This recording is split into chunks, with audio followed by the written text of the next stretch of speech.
하나님 말씀 봉독합니다. 마태복음 10장 26절에서부터 31절까지 우리 교독하도록 하겠습니다.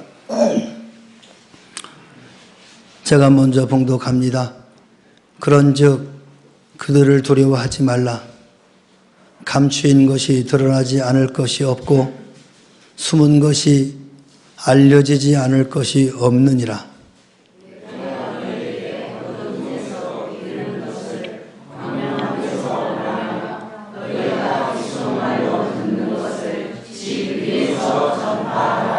몸은 죽여도 영혼은 능히 죽이지 못하는 자들을 두려워하지 말고 오직 몸과 영혼을 능히 지옥에 멸하실 수 있는 이를 두려워하라.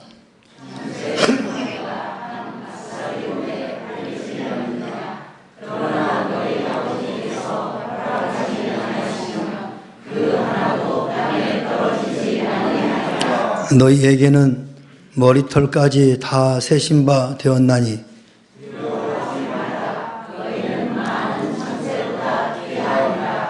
아멘. 할렐루야. 우리 옆 사람과 인사합시다. 축복합니다. 사랑합니다.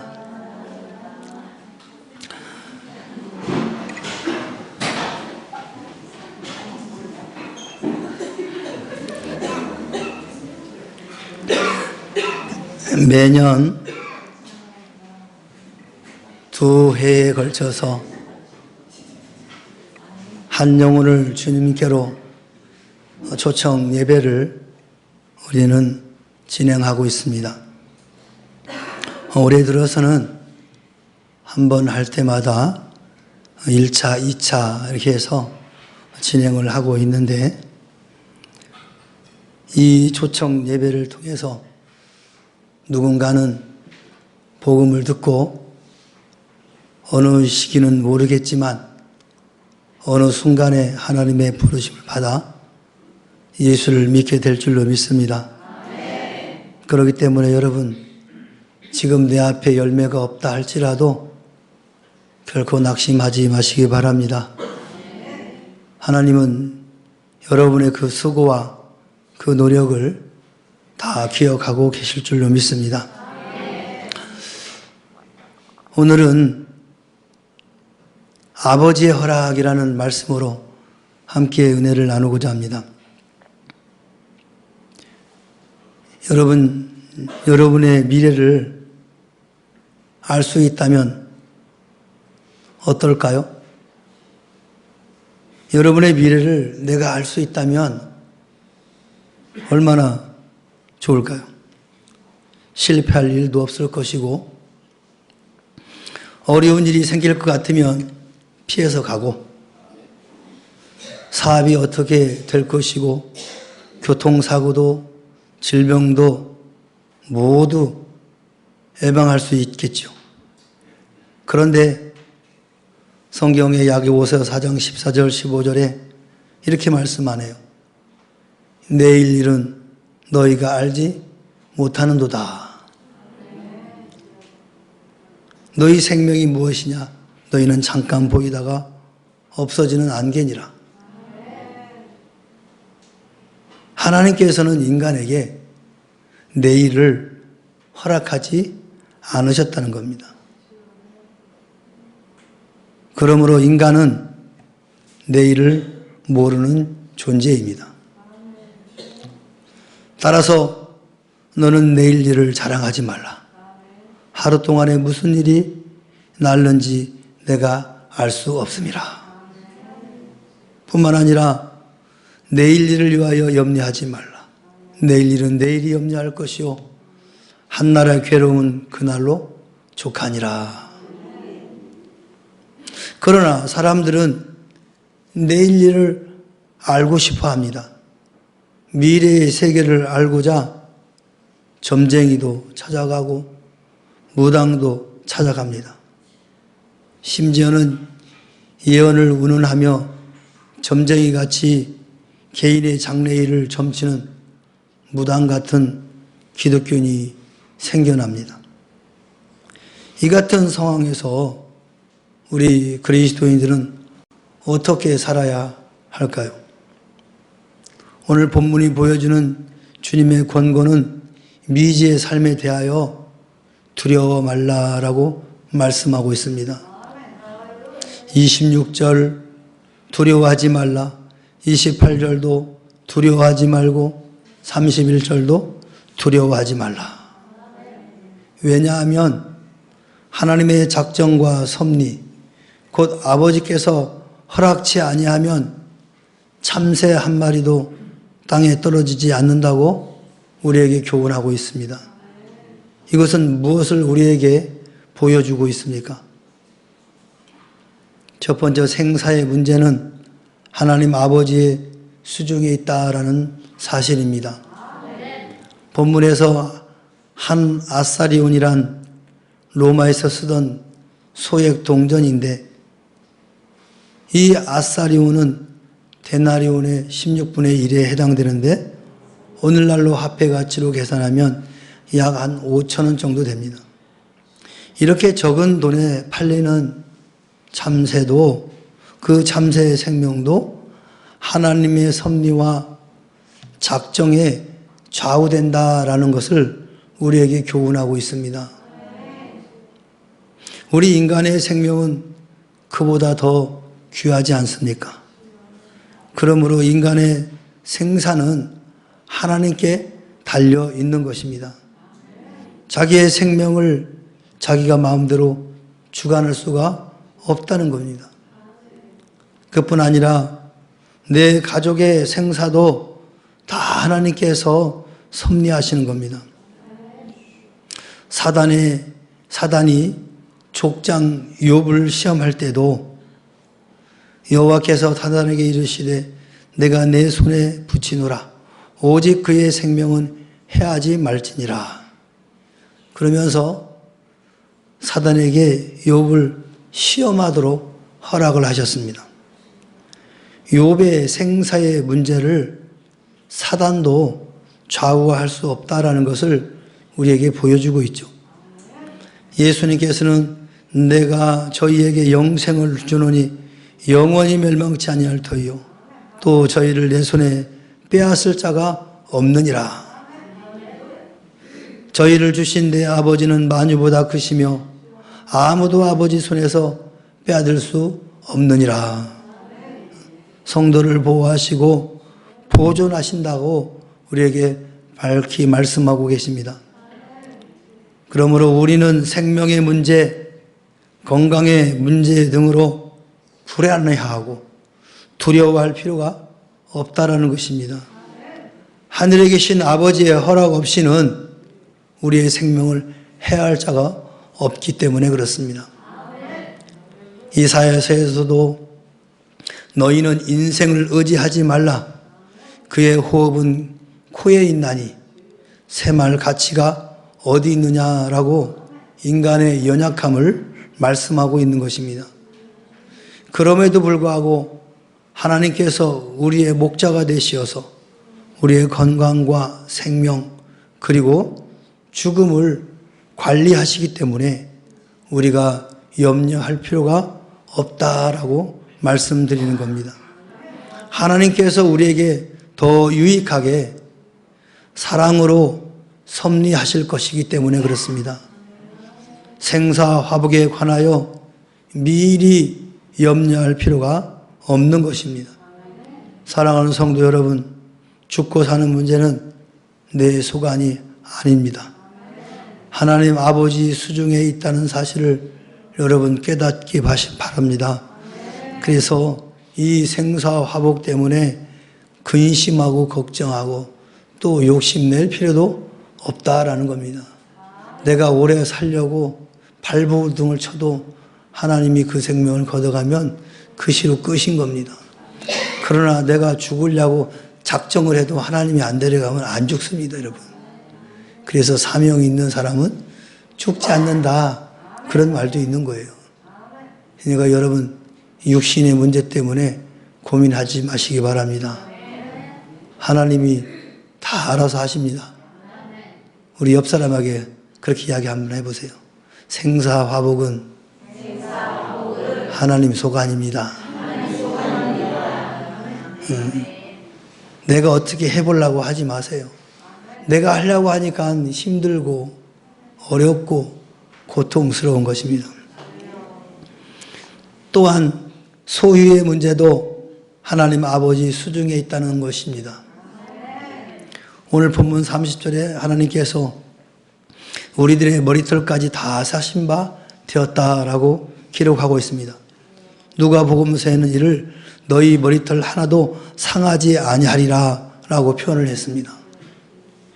이는 하나님께서 우리들의 건강이나 생명의 문제뿐만 아니라 머리털 같은 작은 소유까지도 관리하신다는 사실을 말씀하고 계시는 겁니다. 우리의 재물, 직위, 지위, 부귀, 영화, 그리고 권세까지도 하나님이 다 통치하신다는 겁니다.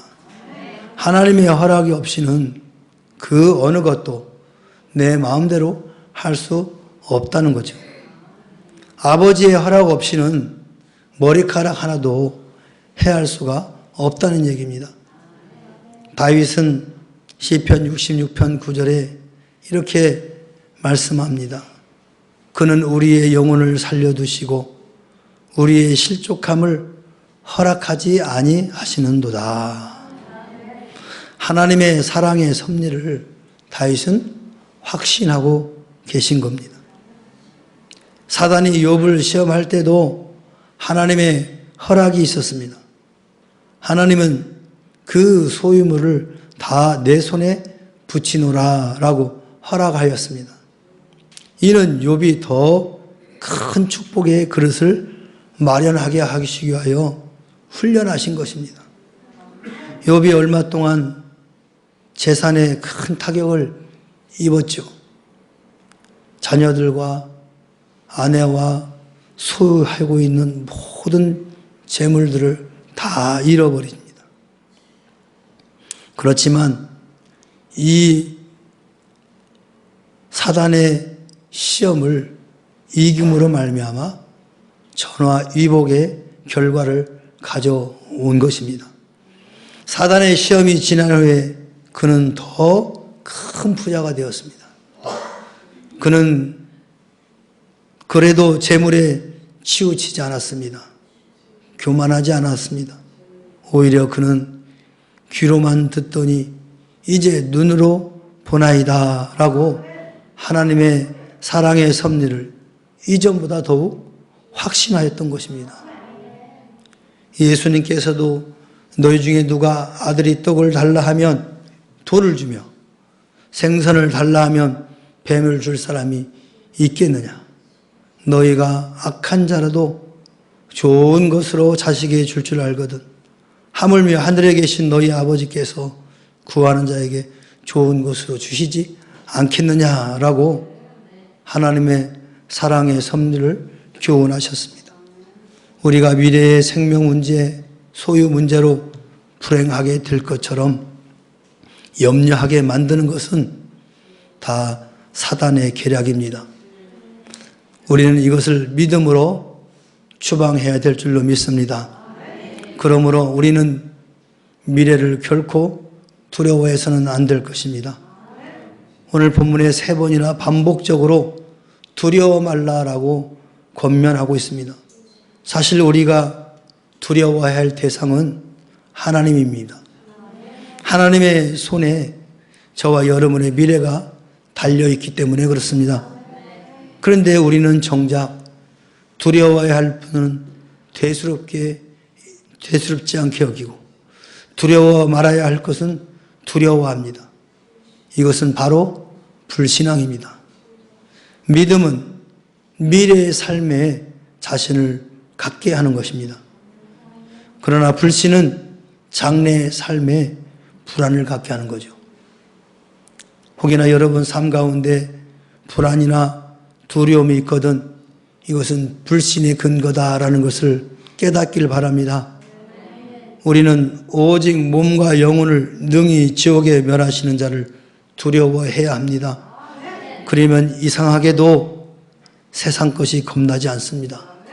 하나님을 두려워하고 공외하면 오히려 든든해지고 담대해지는 겁니다.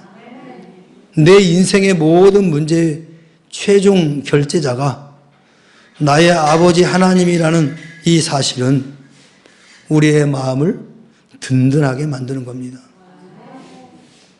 물론 하나님께서 간혹 우리들의 간곡한 소원도 거절할 때가 있습니다. 다윗이 하나님의 성전을 지으려고 했지만 하나님께서 이를 허락하지 않았습니다. 모세가 가나안에 들어가고자 했지만 느보산 비스가 산 꼭대기에서 그 인생의 여정에 종지부를 찍었습니다. 바울 사도가 서바나에 가서 선교하기를 소원하였지만 그는 로마에서 순교의 제물이 되었습니다. 왜 이같이 때로는 하나님 아버지의 허락이 없습니까? 이는 바로 우리의 미래를 밝히 아시는 하나님께서 우리에게 더 좋은 것으로 주시려고 하시기 때문에 그렇습니다. 아들이 자동차를 달라고 할 때 아버지가 운전을 배울 때까지 허락하지 않는 것과 같은 거예요. 아이가 칼을 달라고 해도 어머니가 아이가 칼 쓰는 법을 알 때까지 허락할 수 없는 것과 같은 겁니다. 그러므로 우리는 하나님께서 허락하시면 우리가 이것을 하리라라고 생각을 해야 되는 겁니다. 사랑하는 성도 여러분, 이제 우리들의 가정생활, 교회생활, 직장생활, 또 사업의 생활도 하나님의 사랑의 섭리에 맡기시기를 바랍니다. 하나님이 하라 하면 하시고 하라 하지 말라 하시면 하지 마십시오.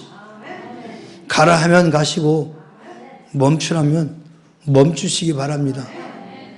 내 경험과 지식을 따라 되지 않는다고 원망하지 마시기 바랍니다. 낙심하지도 마시기 바랍니다. 절망할 필요도 없습니다. 우리를 너무 잘 아시는 하나님은 우리를 통하여 이루고자 하는 계획이 있으니 아멘하며 순종하시기 바랍니다.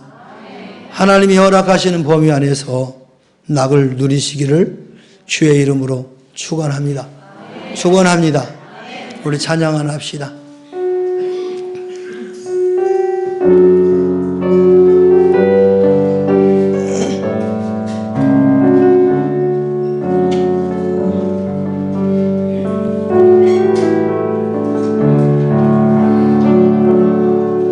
주님 말씀하시며 내가 나가리다.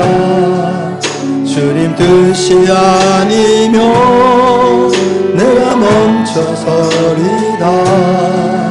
나의 가고 서는 곳 주님 뜻에 있으니 오 주님 나를 이끄소서. 주님 말씀하시면 내가 나아가리다.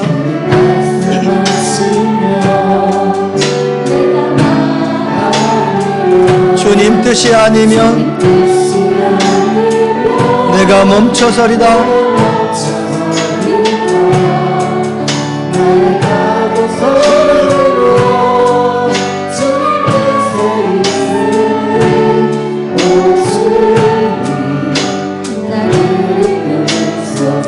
뜻하신 그곳에 나 있기 원합니다.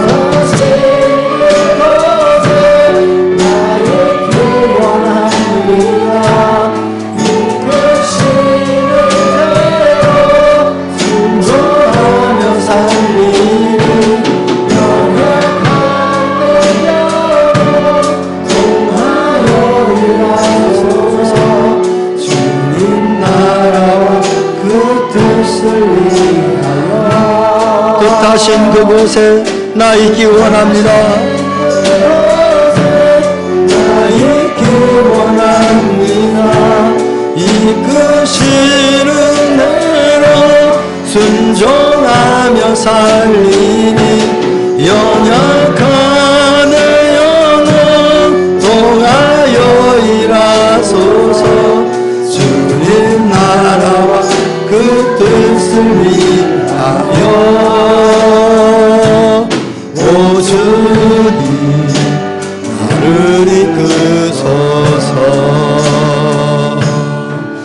함께 기도합시다. 하나님의 허락 없이는 한 발자도 나갈 수 없는 인생입니다. 하나님의 뜻을 구하게 하시고 하나님의 뜻에 따라 살게 하옵소서. 오 주님, 나를 인도하여 주옵소서.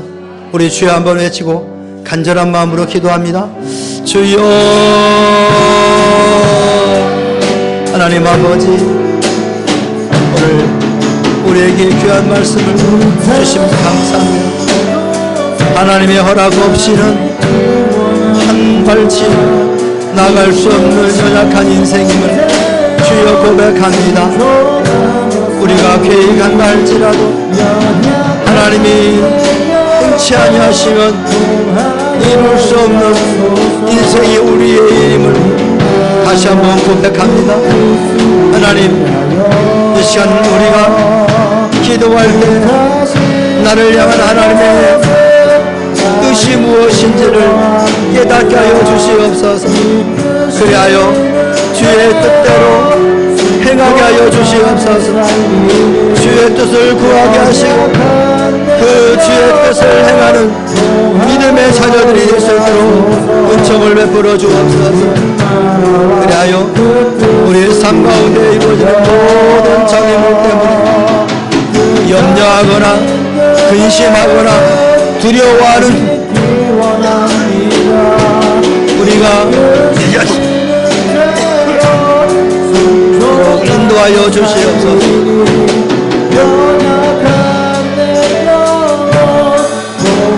하나님, 우리의 삶을 주장하시고 인도하여 주시옵소서. 인도하여 주시옵소서. 오 주님, 나를 이끄소서.